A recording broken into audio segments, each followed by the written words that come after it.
And while everyone is taking a look at this, can everyone see my screen okay? I would assume so. If you can, Yes. I'd like you to start to take a look at that set of questions on the right-hand side here. Do any of these sound familiar to you?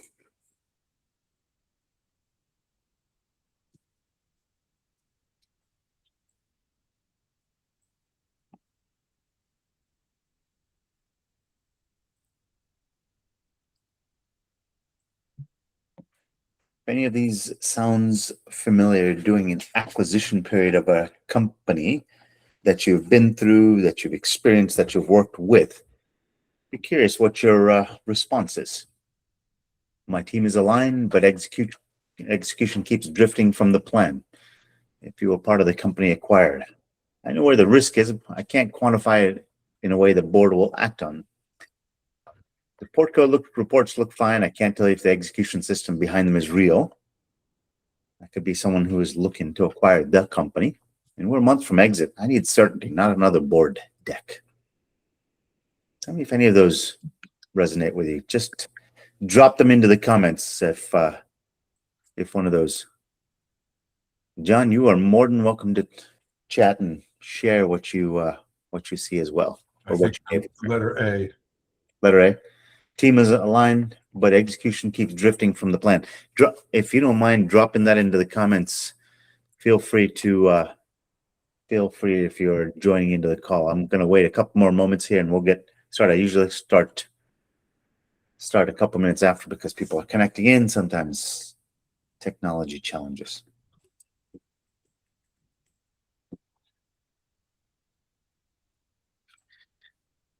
So if anybody who's just joining in, feel free to look at the questions. I would love to hear what you may have experienced, either as someone working with a company, having been inside the company, looking to acquire a company, having acquired a company.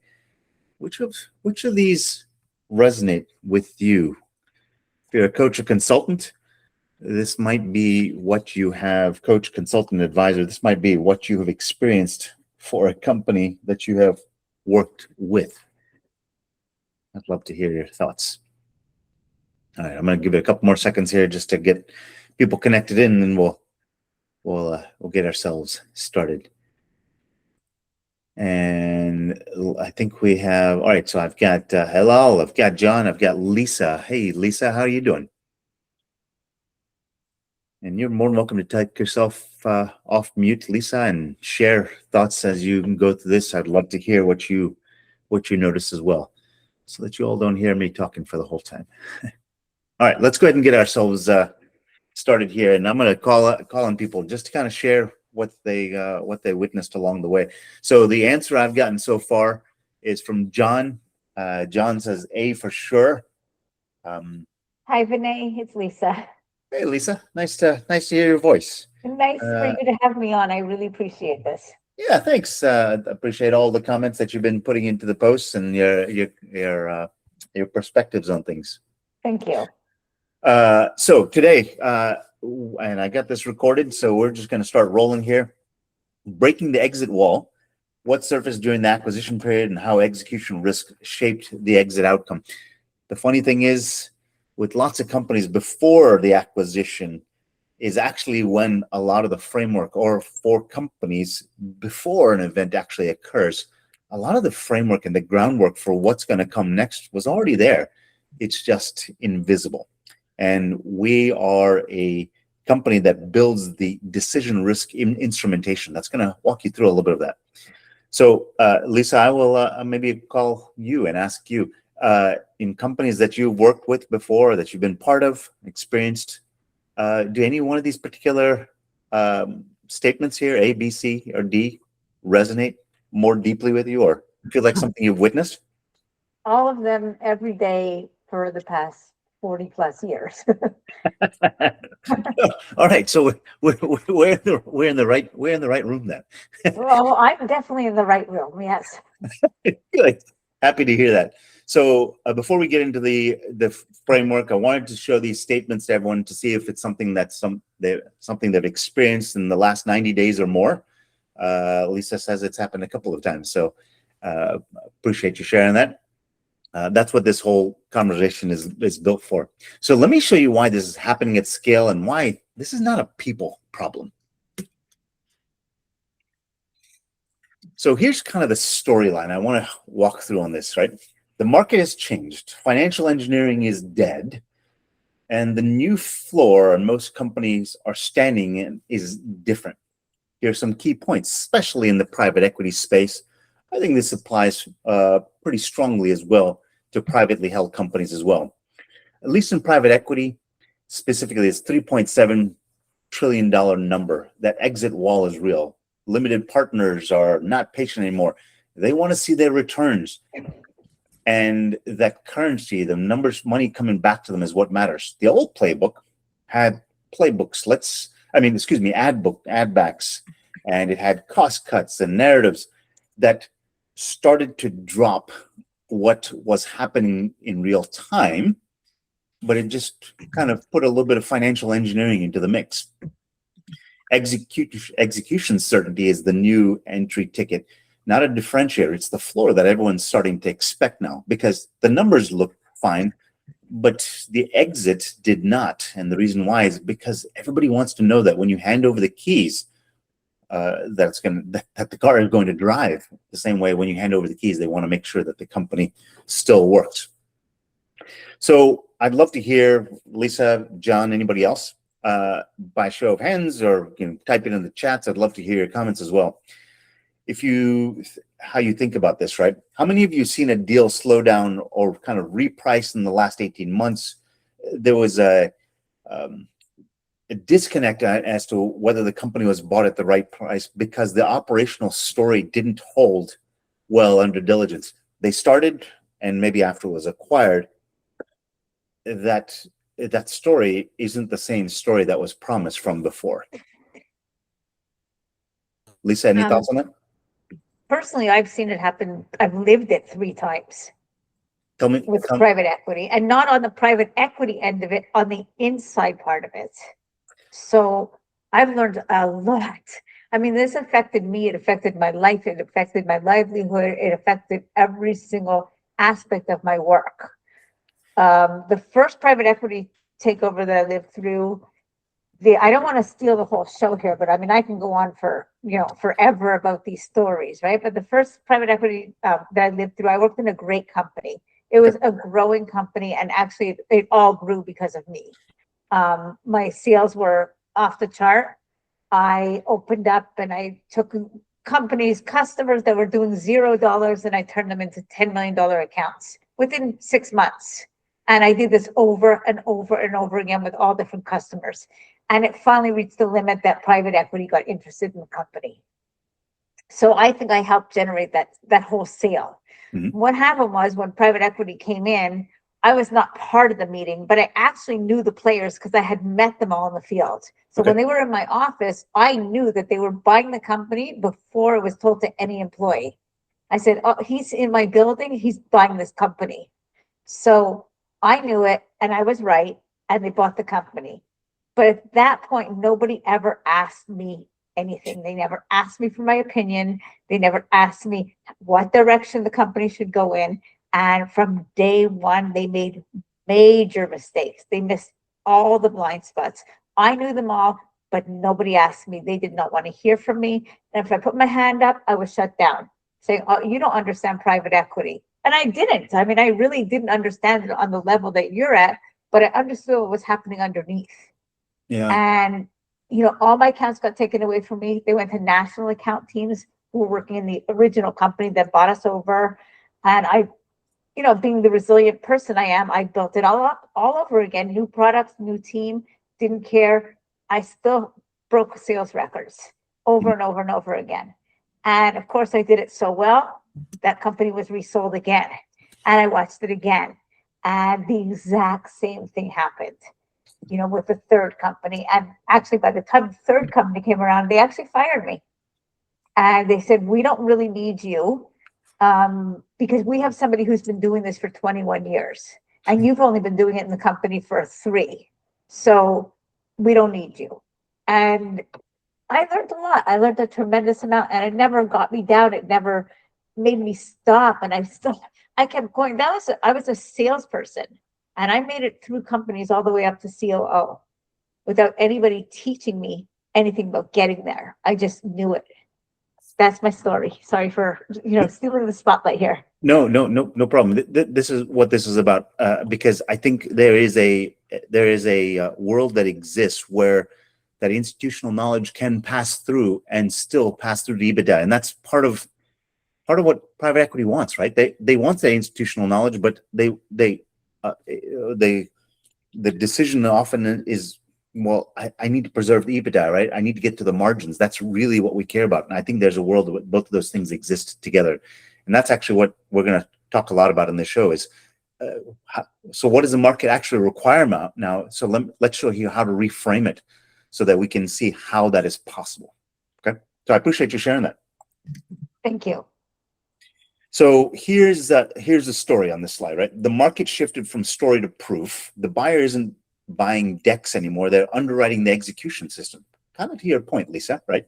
They need to understand that execution system underneath. That is what got them there, so they can use that as the springboard or the launching pad to the next stage. On the left-hand side of this table here, I put it under what used to work, right? Adjusted EBITDA add backs in private equity, cost reduction programs, reporting narratives, multiple arbitrage. Those are all the numbers and language that was being used to this date. But the world has changed. What the market requires now is a sophisticated buyer who can stress test the quality of earnings, right? Structural margin, certainty behind the consequence. They want to know that, again, when they hand over the keys, that the car is still going to run.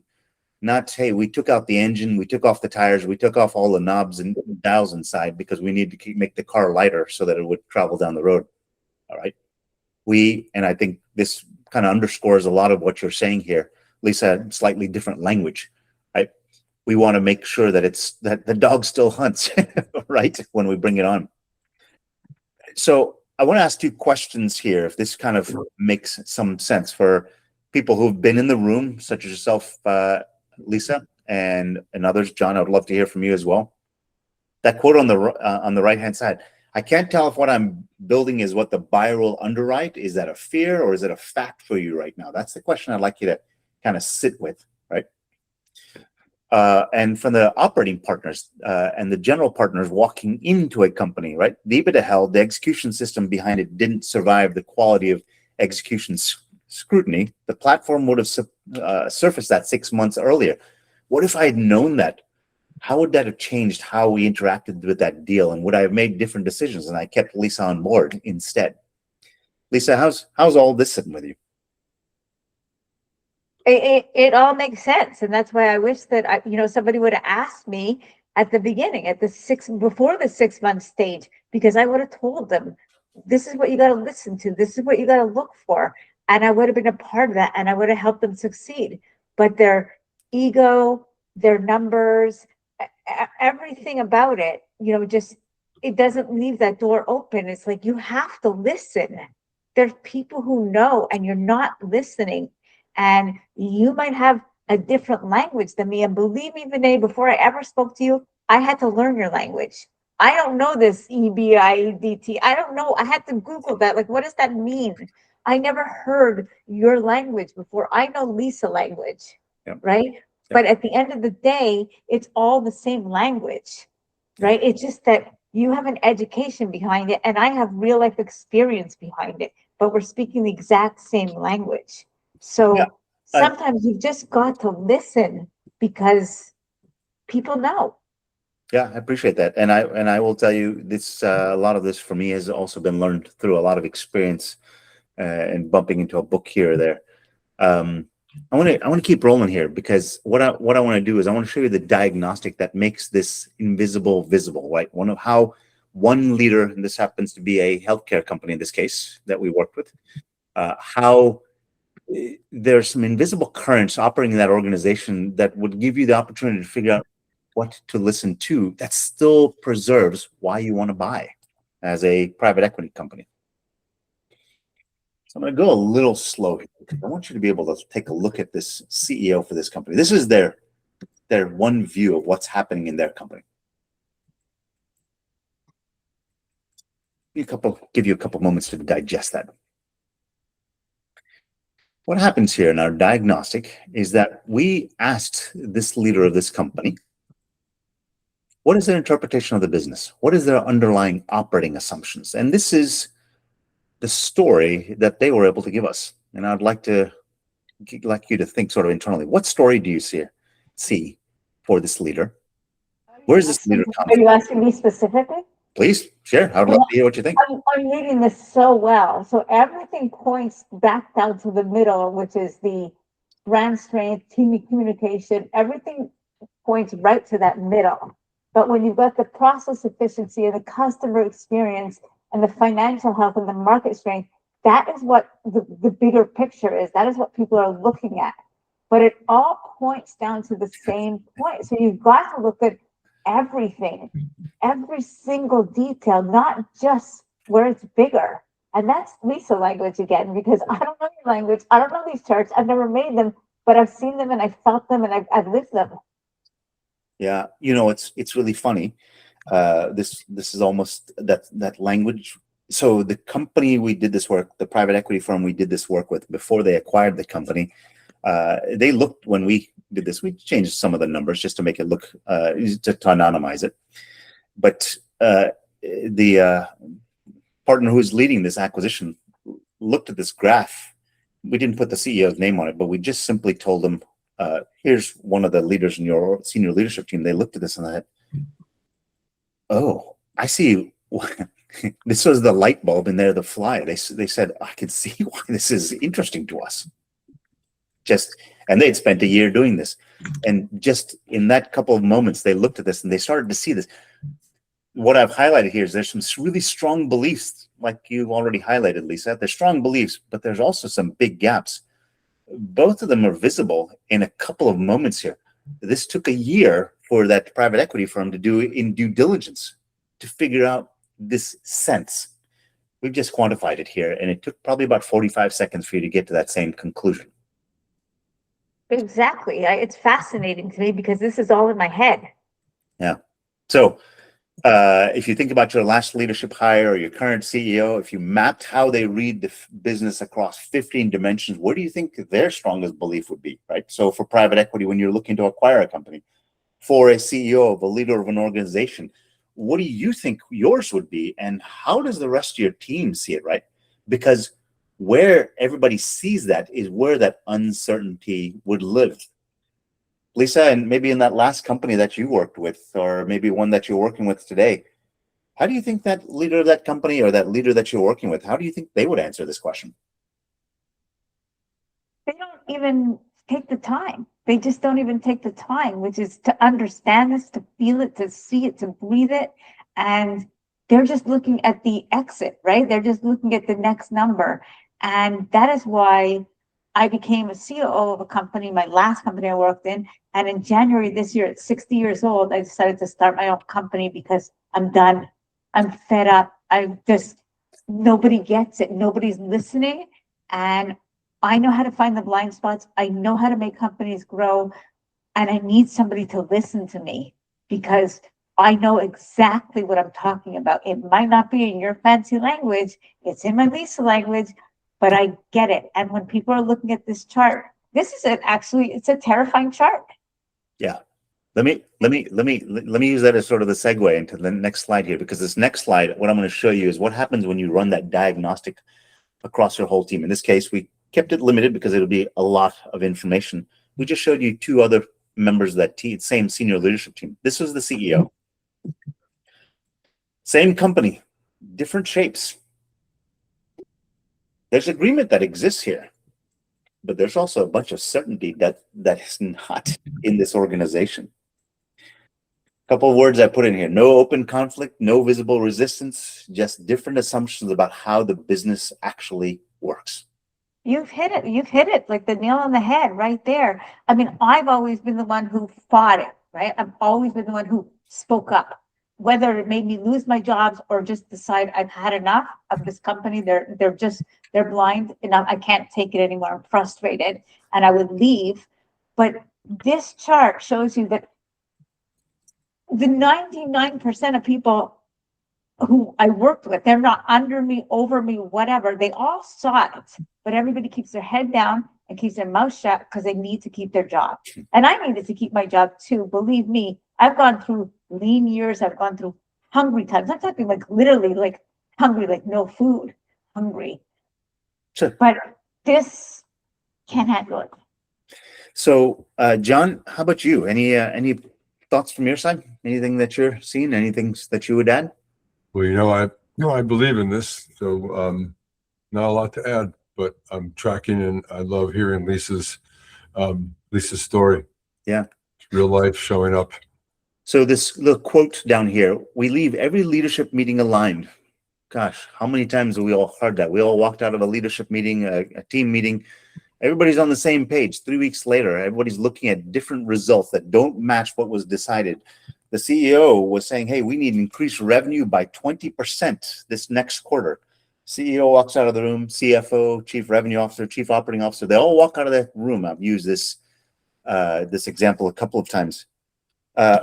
90 days later, they all walk into the room. CFO has renegotiated contracts because they need to get 20% more revenue. The chief revenue officer has added 20% more to the invoices. So it's taking a little bit longer to close deals now. Chief marketing officer has added 20% more to their campaign spend because they want to actually increase the number of leads coming in the door because they're going to increase revenue. The CEO just wanted 2 more salespeople to the 10-person sales team. They were all aligned. We're all going to get 20%. But if you look at a graph like this, it starts to tell you that they're all interpreting that same language completely differently. And that is what actually kills EBITDA, because when you walk into that room that day, everybody's like, wait, why did you do that? And everybody has been spending more on topics that they thought were justifying the means, but the means were all in 5 different directions, 6 different directions, however many members were in that team. So here's my question to everybody. Lisa, I'd love to hear what you think here, right? Have you ever been in a meeting where everyone said yes and then watched execution go 3 different directions, 5, 7 different directions? You don't necessarily need to raise your hand if you don't want to, but has that moment happened? Lisa? Oh, it's happened to me so many times. I worked in a company that had over 10,000 employees. Mhm. And this is one of my companies. It was an electronics distributor, one of the biggest in the world. And I was the top 10 in sales out of 200 salespeople, consistently, month after month, year after year. At our meetings, everybody was aligned, and then everybody would go and do their own stuff. And I had 2 telephone lines, 2 actual physical phones on my desk with 10 lines, 5 on each. This was before cell phones. I mean, I'm old, right? My phones would ring every time I answered the phone. I'd answer, Lisa speaking, hold please. And I'd go to the next call and the next call, and I'd go back and back and back. And during this time, they'd want me to go into meetings that were a waste of time, useless. Everybody left there on different agendas, and I stopped going. And I just said, I'm leaving money on the phone. That's my money. That's my earnings. That's my commission to go into meetings that make sense. The theory makes sense, but it's never going to happen. So you're wasting my time. Yeah. And I need to make money. I need to eat. And it was always about food, right? I needed to eat. I needed to feed my son. And then when I got more children, I needed more children to feed. And that's what it was all about. So I just wouldn't participate in these meetings. And then they would call me into other meetings and say, you're not a team player. And I would always have my hand slapped. And I'd be like, can I go back to work now? Like, you just put me back another hour. Yeah. Because my phones would still be ringing. And I wouldn't go home until my phones were finished. Sometimes I'd even go and get my son from daycare, bring him back to the office so I could finish my work. So every time they delayed me with the stupidity, it hurt me. It hurt everything about me. It hurt my life. It hurt my children. It hurt everything. So I stopped going. Olufunmi, I want to make sure I'm pronouncing that right, because on LinkedIn your name shows up as Funimilayo. I don't know how I'm doing that. I'd love to hear from you if you care to share. How is this resonating with you? You can type it in the chat too if you feel like it. But love your thoughts. Hi, There. I'm just joining, so I missed quite a bit, but I Nope. got a lot of what Lisa is saying, and I get it. I really get it, but I just want to keep listening for a while. And both names are correct. All right, let's not dwell on that. But you got it right. Okay, Olufumi good. or Fumi, anyone is fine. Good. Olufunmi, nice to meet you in via voice. I know we've been talking in the comments.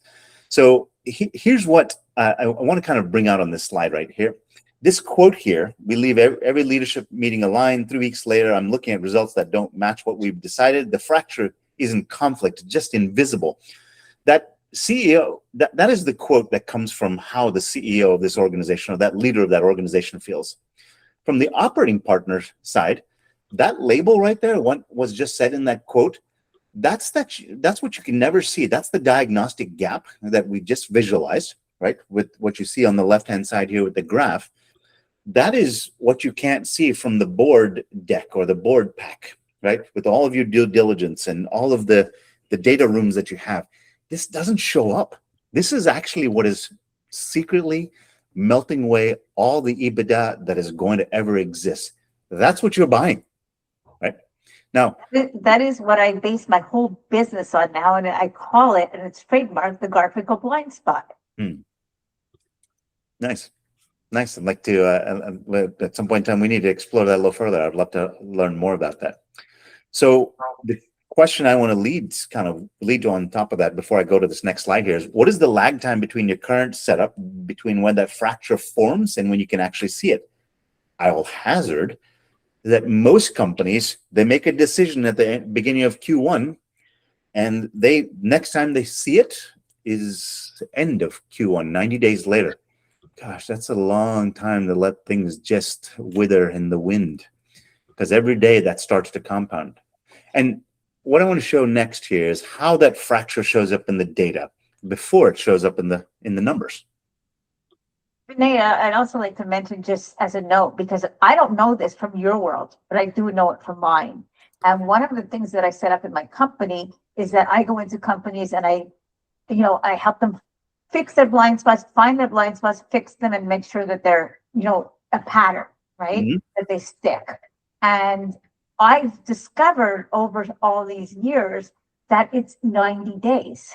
And that's why my customers have to take me on a retainer for 90 days, because that's when it shows up, you can fix it, and you can keep growing your company. But you can't do it in 30 days. It doesn't show up enough. You can't do it in 60. Over 90 days, it's a repeated pattern. You can see it and you can fix it. But you need that 90 days, which is why I work on a 90-day basis. No, I appreciate that. And here's what I like. I think that kind of leads directly into kind of where I'm going here, right? Because the story on this slide is that the signal breaks in the language long before it breaks in the P&L. And this is what it looks like when it's scored. This is what our diagnostic platform does. It goes through for each one of these. The CEO and the board are aligned at 92 out of 100, right? Sales is at 78. Product is at 65. And that shows you the fracture point. So where you saw that graph on the prior page, that kind of shows you, if we started to take that and start to go to each part of the organization, show you what sort of that level of alignment, that cohesion between those teams are, you start to find out where the fracture points exist. And the forecast is aggregating all of those scores together without resolving the tensions between them. So we can see that right here, that where the fracture is happening most is right there in product, right? And it's telling you this in a couple of minutes. It takes 3 minutes to do this, right? So lots of times what will happen is that private equity firm in due diligence, pre-diligence, after acquisition, it shows up in the quality of earnings.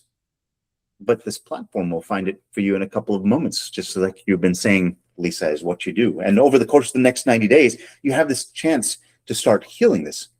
So I want to ask everyone here, if you ran this scoring today across the leadership team of your most exit-ready company, a company that you're working with, or maybe that you may have just worked with, what function do you think would be the fracture point? Would it be sales, product, operations, finance?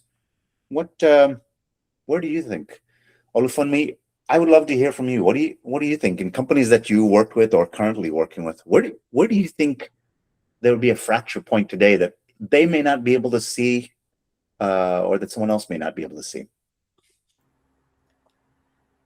Well, the fracture point most times that they don't see usually happens,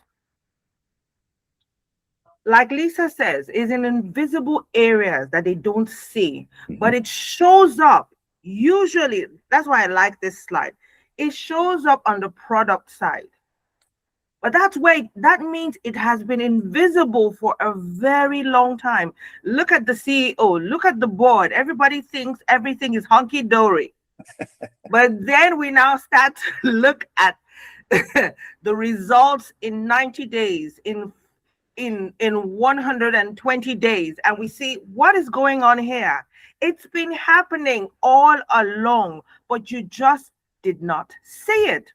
And then suddenly the product signal says, hey, look at me. And then everybody's acting surprised as if it snuck up on them.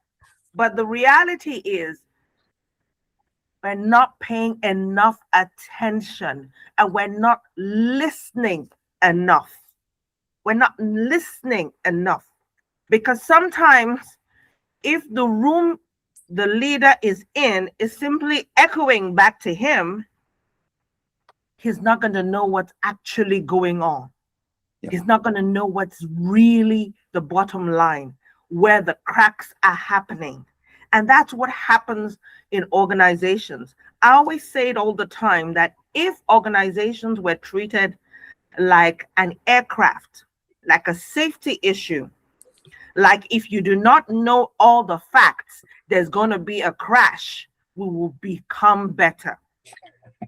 Because usually in an aircraft, if you don't know where the problem is, it's going to lead to a fatality. So the stakes are much higher.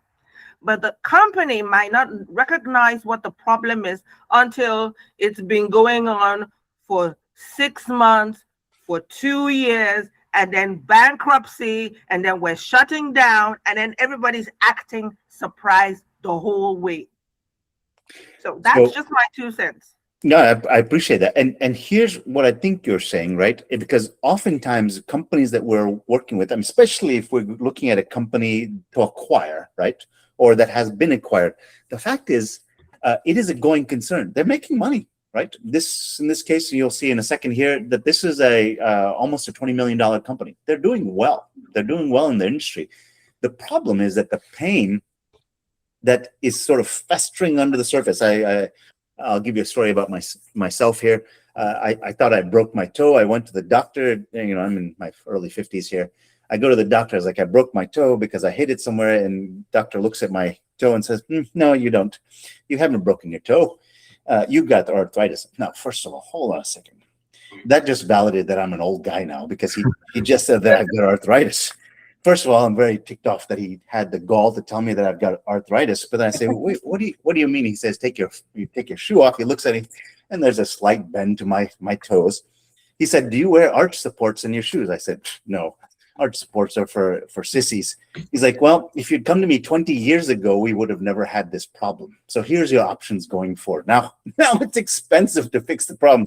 He's talking to me about shots and putting rods in my toe. And I'm like, oh, if I just put an arch support in 20 years ago, this would have all been gone, right? And here's I think what I'm hearing from what you're saying, right? Is if we'd seen these things up front, sort of the profitability, the EBITDA, the scale of this organization, I could have maybe even played professional soccer or at college level if I didn't have this damn toe issue. It's so long ago. I don't know, options would have been better. But I think this also underscores a lot of what you've been saying as well. Yeah, I want to add one more thing. You said something crucial. The company is doing well. Now that is where it all stays, because there is very often people don't realize that there's a difference between doing well and how well you could be doing. That's right. Yeah, that's right. That is it. That's it. Can I make I'm a couple doing of well. observations here? Please. Sorry? First off, I'd like to make a couple of observations. First, I have no idea how to pronounce your name, but when I don't know how to pronounce a name, I look for something that I could find. And I find the word fun in your name, so I'm going to call you Fun. Okay? So Fun, I think you're very, very articulate, and I know you know what you're saying. Okay? And it's very, very, very wonderful to listen to you. Okay? You're a lot of fun. Second of all, I want to talk about Vinay and your feet, okay? Because I've had big feet problems, okay? I've had 2 surgeries and all kinds of stuff.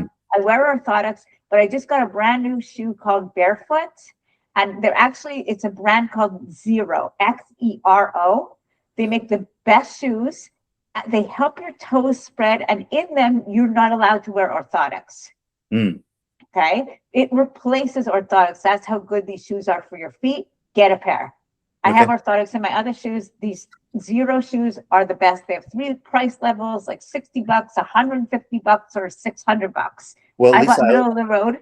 I will tell you, I didn't expect that I would be getting orthotics insights on this call. That was never There in you go. Okay, so I just want to tell you that. And you want to talk about there's 2 more points I have.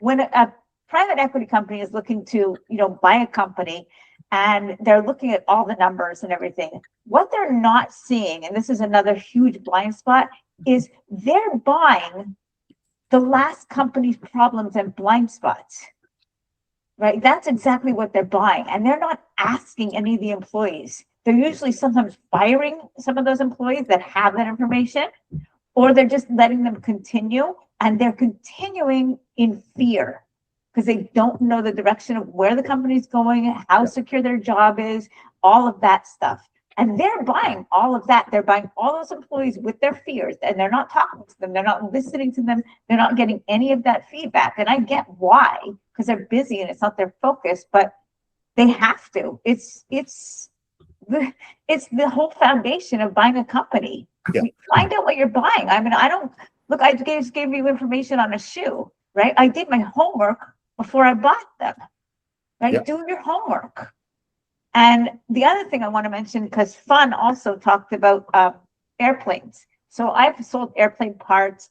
I've sold everything that you could possibly imagine under the sun. I've actually gone to Boeing and seen how their operations work. And I've been in their planes because I've been in their factory where they repair planes. And at the time I was selling rubber solutions. I was selling like speed bumps and stuff like that. Boeing called me, right? Like, who am I? Boeing called me and said, we have a problem. You're a rubber specialist. We want you to come in. I said, I sell traffic supplies for the streets, like speed bumps and stuff like that. They said, we think that you could solve our problem. So I went to Boeing, and I mean, the whole bit, right? They take away your phone in the parking lot. Like it's high security, right? And they get me in the warehouse, and they get me into this airplane that they're building. And they had a problem because it was an old government airplane. And the government airplane had something on the floor that was a trip hazard. I mean, this airplane was stripped bare. There were no seats in it. It was raw. And they said, we need to cover this like a cable protector type of thing, so that when the floor is built, nobody can trip on this. It could never be a trip hazard. And I had to go back to my engineers and work a solution for them. And I got the business, which was one of the coolest experiences I ever had. But it's when you take everything and strip it down to the bare and figure out what the problems are, put 2 heads together, and you can come up with a solution. And it was because the guy at Boeing was so smart that he knew what the problem was. He had no idea what to fix it. I mean, this guy was an engineer far away from my world, far, far away. But he knew how to find me. He knew who knew about rubber, and he knew that he could find a solution, but he didn't know how. And together, the 2 of us figured out the solution. And it was a beautiful sale. And it was a beautiful, the whole experience was just beautiful. I appreciate you all sharing those with me. I want to, just because we're 40 minutes in, there's a couple more slides I want to show you that I think we're going to help kind of bring this kind of home. Because look, at the end of the day, private equity is interested in this in terms of any services, support, acquisitions. It's about the numbers. So I want to get a little bit into the numbers here, right? Decisions mutate in motion, right? Strategy and execution is the biggest challenge because there's not certainty that what starts in strategy goes to execution, right? The strategy and execution are disconnected by design, and no governance in an organization, how it's actually run or architected or orchestrated, fixes it. So the general partner gets a monthly deck, the operational partner gets a quarterly review, the CEO gets conflicting directions as to that's none of that's continuous signal. The CEO, quote, lived at the experience of that gap. The operating partner is the value proposition for the platform that they just bought, right? That closes the gap without adding another layer. And what we're really looking for here is less decision drift. So less EBITDA decay, more predictable execution. And that's the outcome we want to get to, not the feature. So what I want to show you after this is where that gap is, where the value leaks. And every week it stays open, it's just compounding. Every week that this is happening, the buyer is seeing something, the person who's being bought is seeing something that's just starting to diverge further and further away. And I want to show you the framework that kind of closes what's happening here, right? I call this the C cycle: strategy to execution to EBITDA, right? Either strategy survives execution or it doesn't, and that's the gap. And this is what informs you who needs to stay, who understands the blind spots, who knows where things are breaking that are kind of hidden away in a closet that's been done for the last 15 years of the company, right? Because the key point here is that you've got to close the gap before the diligence opens, right? Provide the execution certainty command for a higher multiple so that you can say, hey, look, this is something that we do really well and how we keep repeating it. And I saw where there's friction in the system. Because what that company wants to buy, or what after that private equity firm has bought them, is they want to keep that flywheel and that crank continuing to move over and over again. While a lot of these private equity companies track that EBITDA, none of them have an instrumented layer that shows how that strategy is translating to that execution. And that's how you prove that the business is a reliable EBITDA engine, is because you're constantly showing strategy and execution are staying stuck together. So it stops being a hope-based story. One of my friends on LinkedIn today started to talk about terms about the executive team shall do this in the statements that they put out. Yeah, they shall do that, but they actually understand what exactly you mean by that, right? It's a line that you're positioning against every single time. Either as a coach or consultant, you want to make sure that it leads to EBITDA. As an operating partner, you want to make sure that it continues to survive over time. The CEO wants to make sure that they're on the same page as everyone else. Is this all making some sense to everyone? Because I want to show you what that loss of certainty actually costs in real numbers for this firm. Oh, wow. These are big numbers, right? Every number on this side is real money leaving the room. It's leaking out. This is an $18 million company. And there's probably about 30.2 million to 5.9 million that's slowly leaking out the door already. And these are not based on my stats. This is based on here, down at the bottom, Verisent 2025. They did a market spotlight and people in that industry. Deloitte did a margin survey, as well as some stuff from Harvard Business Review. Margin variance, 3 to 5%. $500,000 to $1 million is what could be discounted that letter of interest, because they saw that there's fracture in the process. By the same time, the CEO can say, hey, let me put this stuff together. Let me get rid of those cracks in the system. On the forecast volatility, because they're going to buy this and they're going to get rid of the Lisa that was in the room that's been running it for the last 3 years, even though they've got someone who's been doing it for 21, right? because that forecast is going to be volatile when they buy them because they put someone else in place. This is the volatility that you're now buying. In that quality of earnings, that could be 1.8 million to 2.7 million. These are huge numbers because the numbers don't break first. It's the invisible factors that surface first in the buyer's diligence, not yours. How is this sitting with you all? Olufunmi, Lisa?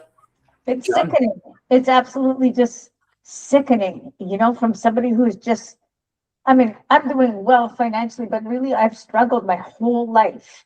And I've known this, but I've never seen the numbers this directly in front of me. And to see it and to think about these millions of dollars that were lost and nobody would listen to me. And I was going home hungry. And this is the kind of money that was just being thrown around right in front of me. The people who I was talking to, and they would lose this. It's sickening to me. It just puts a hole in my stomach. Olufunmi, any This thoughts? is exactly what I meant when I said sometimes people think they're doing well, but they do not know how well they could be doing. They don't know how much they are literally leaking out the door all the time until they have a framework that can actually show them, hey, this is what's going on. And they'll be like, oh, but we're doing well, but you're losing this. But this is walking out the door. And if this keeps going, if this keeps working out the door every day, you're going to come one day and the doors are closed. I appreciate these updates. And here's the thing, right? When private equity is buying them or has just bought them or positioning them for sale, this stuff matters here because they can show, look, every time we find a gap, we close it. Here's the beautiful thing about this. Everybody is already busy. And the analogy I've been using actually in the last couple of days that people have been, I've used a number of times now is a 300-watt light bulb is an incredibly bright bulb. Don't try staring into a 300-watt light bulb. You'll see blue circles for the next week. 300-watt light bulb is incredibly bright, but there's light going all over this place and there's plenty of heat. A 300-watt laser burns through sheet steel, 2 inches of sheet steel. That's pretty significant.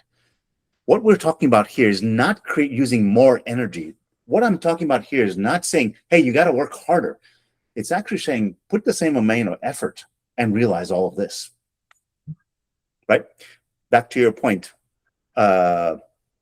It's not about you're doing well. It's about what you could be doing if you just directed your energy much more, because that's what you want to buy. Because and let me show you how this. Here's the company, and let me show you what exactly happened with that. $4.1 million reprice. The real company, anonymized healthcare services company that happens to me in the Midwest, North Midwest of the United States, 18.3 million in revenue. They were year 4 of a PE hold. The buyer found what the board never measured, right? This is the scope and the impact of it. Financials passed initial review, management interviews didn't. That's the whole story, right? And now if you go to this table line by line, right? The leadership said they're aligned on strategy. Clinical and operational priorities were aligned. Expansion margin assumptions were validated internally. The exit multiple is 7.2x on EBITDA, right? Gosh, this is looking really good, right? And the total value versus the original letter of interest, 18.3 million in revenue. Looking good. Yeah, everything looked good on the surface, but there's so much that's just being left on the table. And all they need to do is do this 3-minute diagnostic. That's the amount of time it takes per team member. Huge visuals. Everything that you've seen so far came from that 3 minutes per team member. None of this was fraud. None of this was incompetence. It was 5, in this case, 3 leaders that you saw, and there's 5 leaders on this full team. 5 leaders who had generally diverged in how they understood the business, and no instrument could have shown them that what before the buyer walked in the door. Personality tests, You've got great people. You've got incredibly intelligent, high IQ people sitting at the table. They're all autonomous. They're all ready to go. But you couldn't see how they saw the company, the same exact company sitting in the same exact room, how they saw it differently. And that's where this all came from. Thoughts? Questions? I don't want to be the only one talking, but I mean, like, I don't come from your world, right? I come from inside, but I get this. I've lived it. I couldn't explain it in 3 minutes, and I couldn't explain it so eloquently or show it like this, but I mean, I don't know, seeing it in front of me today at this level is just my life. It's been my whole career. Yeah, It's what I've always known. I just didn't know the numbers. I knew my sales numbers. I knew how much commission I was taking home every month. I knew how much commission I wasn't taking home because of bad decisions in the company, but I could never put it in, a $4.1 million repriced figure.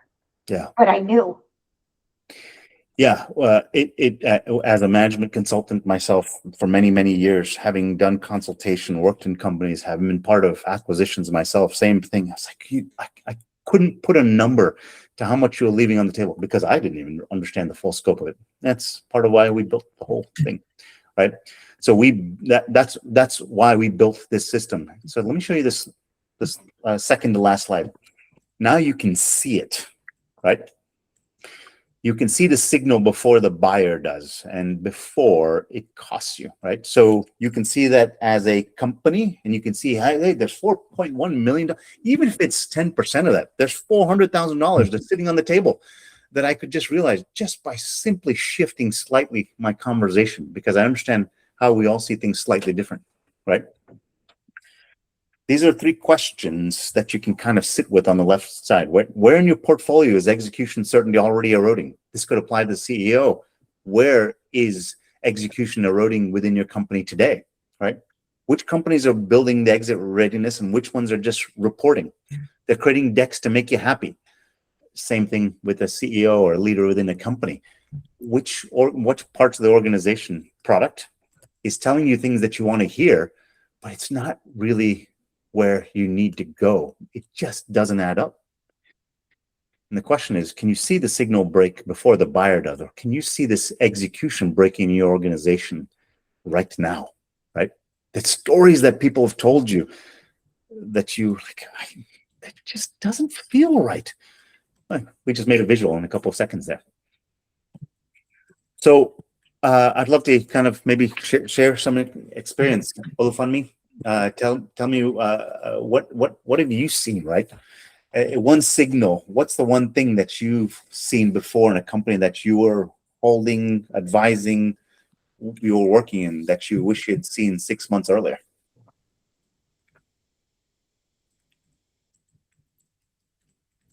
For me, it's everything. It's just everything. There's a funny story. This was quite a while ago. It was an airline, and they were taking this huge aircraft from Africa to the United States, 12-hour flight. And they were on the surface, they were making money. But at the same time, they were losing money. Mm-hmm. Let me explain. This aircraft is so huge that the underbelly, this is an A3 Airbus. Okay. I don't know if anyone knows aircraft that huge, yeah. Right? The underbelly of this airplane can take so much cargo that it will make more money for the airline than the passengers on board. Huh. So, and the airplane can take 200 passengers. So every time it was taking less than 200 passengers, and the underbelly was completely empty.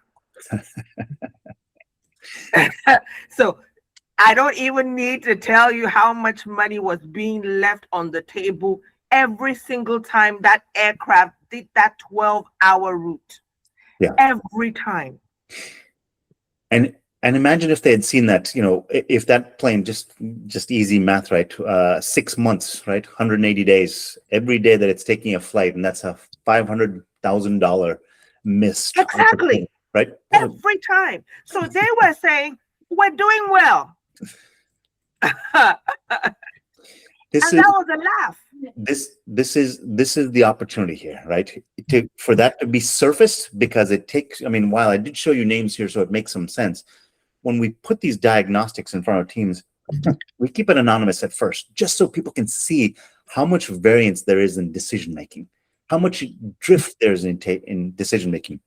Because of this point here, decision risk was present before diligence began. The question is whether it was visible in time to act. Instead of waiting 6 months for them to find out, hey, I could have been charging another $500,000 a day for the last 180 days. Why wait 180 days? Why not find out on the third day? Exactly. What are you seeing that I don't see? That's what shows up here. I have another point to make, though, because I have traveled. I've been traveling for 25, 30 years on the road, 2-3 weeks a month. Lisa, I'm going to let you go. I'm just going to go to this last slide here just as you speak, though. Okay. So sometimes I'll make it very quick, but because I really do want to see your whole slides. But sometimes I've been on empty flights where they didn't make sense to me. But I have to tell you that there was a human part of it that was grateful for those empty flights, that I could get to my next meeting, that I could get home, that they didn't cancel those flights because it wasn't always about money. It didn't always have to be about money. It had to be a human factor in there too. So I appreciated all of those flights that weren't canceled so that I could do it, because life just can't always be about money. There's got to be humanity in there. That's it. Go ahead. Yeah, no, so look, that's actually a really nice segue, right, into what I'm saying here. And this, if you are so interested, you can try this out. It's completely free. I would love to chat with you both about how we might be able to work together on doing these things, because we're just simply the instrumentation and the dashboards, and companies need expertise and advice services to help them see this and how it implicates how it's running in their current company today, or a company they might buy, or one that they want to scale and exit, their go-to-market strategies, or what is the architecture of the human capital, right? So if you scan that link, you can try this for yourself and just see how it works. It takes you 3 minutes. And you'll see the output of that. It automatically emailed to you. But coming back to your point, Lisa, is I think there's an opportunity here where instead of living in an or world where we have EBITDA or a happy bunch of employees, I think we can have happy employees, fantastic employee experience, happy customer experience, and EBITDA as well. Yes. Both exist together. That's what this allows to happen. Yes. Please. But the way I see it, they are all connected. You can't have a thriving organization without thriving people. And you can't have a thriving customer base without a thriving organization that is providing for them the right service, the right product that they need. So it all works together. And if you do not have the right product, you're not going to, without the right product, without the right people, without the right process. And that's why I'm always talking about systems and processes. They all have to work together to make sure that everyone's experience, the bottom line, the people, the customers, everyone's experience is profitable. Yeah. That's thank you, Jen. I appreciate you joining the conversation.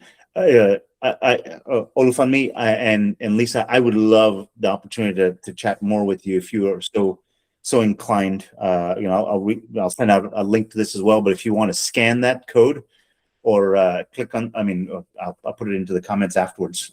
Actually, I wonder if I can do that here. I'll send it to you in the comments here. But I'd love to find a way to chat together, because we're just simply the instrumentation. We show through a quick process what these gaps are in organizations today, private equity or private. And I'd love to chat with you all more, see if there's a way to work together. I'm open. I'm available at your schedule. I really, this was one of the best meetings I've ever had in my life. Thank you. I'm not joking. No word of a lie. It was the most productive. It made sense. Fun, brought the fun into it. And we talked about feet and we talked about everything under the sun, but we really got something done here. Yeah, we talked about speed bumps in airplanes. We talked about airplane underbellies, feet, and broken toes. Forget feet. Yeah, we talked about my feet early on. So wow, this is a I'm figuring out how we're going to turn this into. I'm going to turn this into a LinkedIn post. Well, thank you all for the time. I know I'm at my time. Thank you all for the time. I Thank really you. like to chat. Lisa, more. I'm sending you a connection right now. Sounds good. Yes, fantastic. Thank you. Yay. Look forward to chatting soon. Bye. Bye.